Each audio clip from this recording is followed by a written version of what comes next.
frame. So we'll talk a little bit more about that as we move along here. Risk analysis. We're going to spend a little bit of time on risk analysis because this is a really key component to managing your business's data.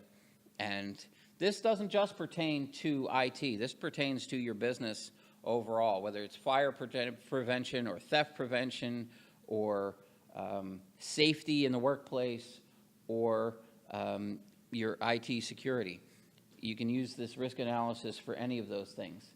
And what risk analysis really is, it's just being able to identify and evaluate the risks associated with a specific action within your business.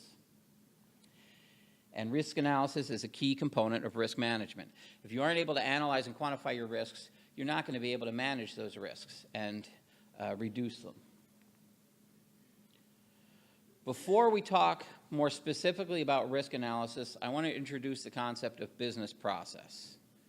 I don't know if anybody, this is the way we deal with things in our company, and this is a key concept for looking at risks. A business process is a specific business function. It's an activity or a set of activities that accomplish a specific goal within a business. So you'll have a number of these within your business, depending on what your business is. You may have shipping. You may have widget manufacturing. You may have invoicing. You may have student management. You know, there's a whole host of these, and every business is going to have a different set of business processes.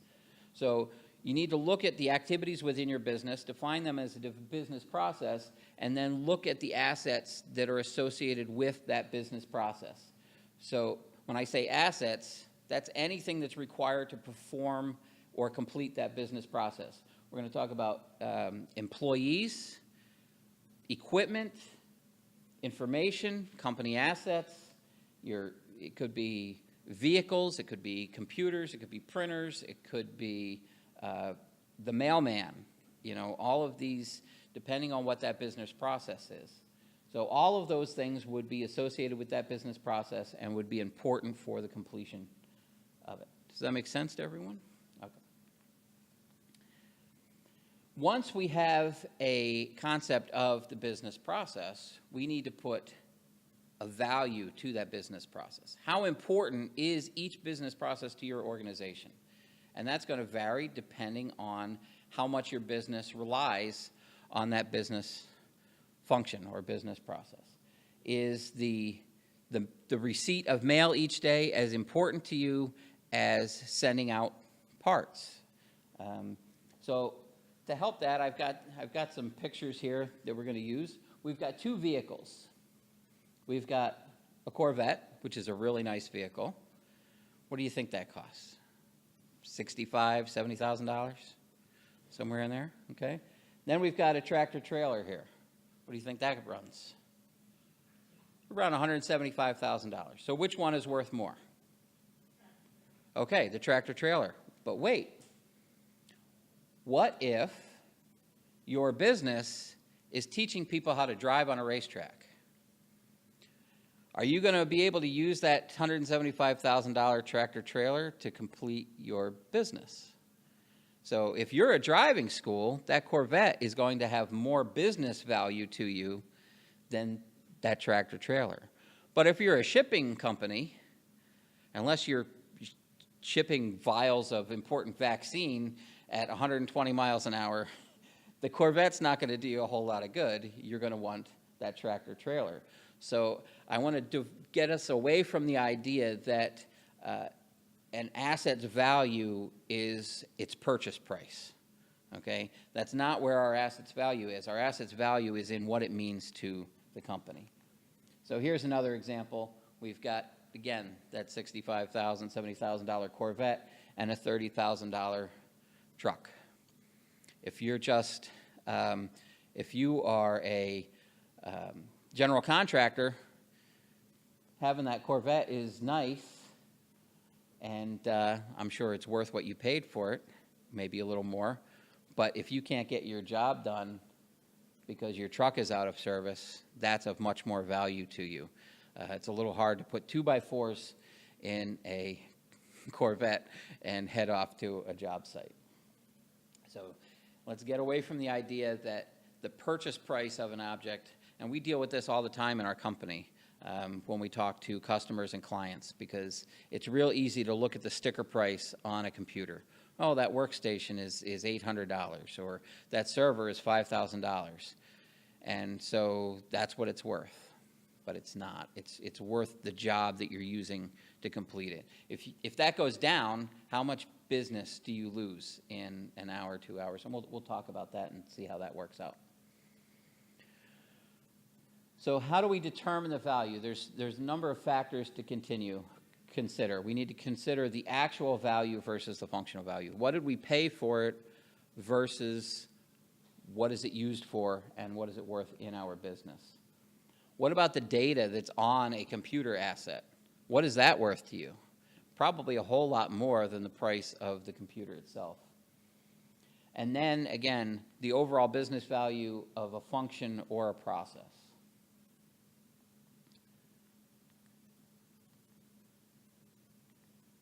Okay. Once we have this concept in hand, we can use those to determine our risk. And these are the things we need to think about when we talk about risk. First thing we need to do is identify the risk. What is the risk? Is the risk of fire? What is the risk of stolen data? What is the risk of a hacker? What is the risk of, and there's lots of these different things that we deal with all day long. Then we need to evaluate that risk, and we use things to evaluate it, such as impact and probability. What is the likelihood of a fire versus the impact of a fire? What is the likelihood of a hacker versus the impact of a hacker? What is the likelihood of somebody overwriting an important file versus the impact of it? How severe is it and how likely is it? And then we need to decide, can we accept that risk? Or do we need to do something to avoid it or reduce the likelihood of it? And we also have the concepts of contingency versus mitigation.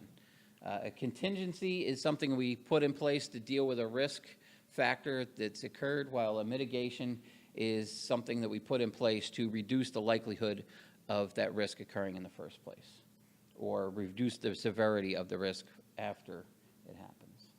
Any questions so far? You guys are quiet.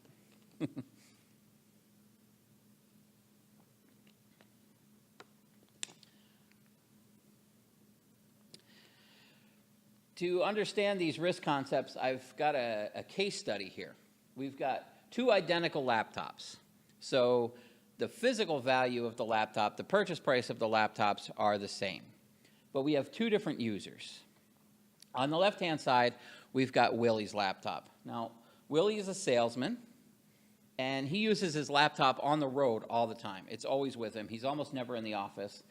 And he just uses it for some basic spreadsheets and checking his email. And company policy says that all of his data needs to be saved to the cloud. It's not supposed to be on that laptop at all. But he saves some documents locally because people don't always follow the rules. Then over here we've got Kevin's laptop. Now Kevin is the company accountant. He stays in the office almost all the time, but he takes that laptop home on the weekends, and he processes payroll with that laptop. He has sensitive financial information stored locally on the laptop because company policy dictates that important information needs to be secured within the company and not out on the cloud somewhere. So how do we evaluate the risk, various risk factors for these two different cases? We use a risk exposure score. This is where that probability versus impact comes into play. And so we take our probability of a risk occurring, we multiply it by the impact of the risk, and we get a risk exposure score. Let's see what that looks like.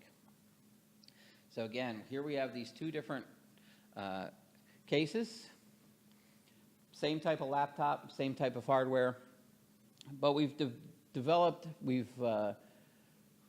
found our different types of risks. We've got what happens if that laptop is dropped or the laptop is stolen and the thief just formats it, or if the laptop is stolen and they decide to use that data maliciously to hurt the company, or what happens if the hard drive crashes. Now, we set a probability score for each of these items. And in Willie's case, because he has that laptop with him all the time on the road, there's a pretty good likelihood that he's going to drop it, or it could get stolen, or not so likely that the data on there could be used against the company, but all of these things are fairly likely. So his risk event score is pretty high.